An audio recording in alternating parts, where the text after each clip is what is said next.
My grandmother always used to warn me, beware of the naked man who offers you a shirt. At the time, I didn't fully understand what she was telling me, but now that I've done some living, honey, it's probably the best advice that I've ever received, because life sure and the hell has a way of explaining some things. Hi, I'm Lauren Mack. I'm an interior designer of over 25 years, and I can tell you this one thing for sure. No amount of decorating will fix a broken foundation. If your inner world feels chaotic after a confusing love, then I'll help you clear the emotional clutter and help you rebuild with clarity and confidence so that you can design a life that finally feels like home.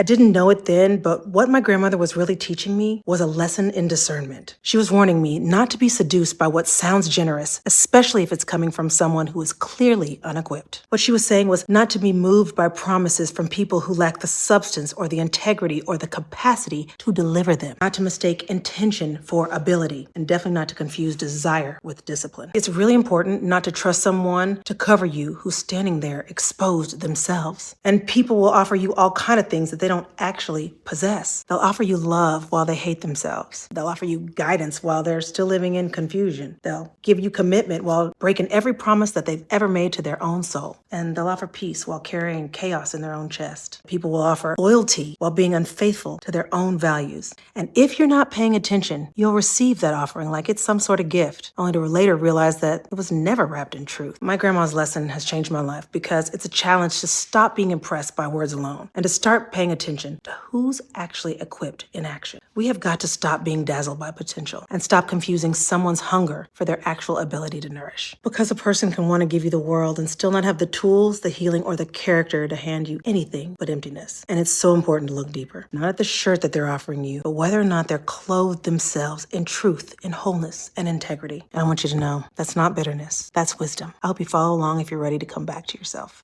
I love you. It's gonna be okay.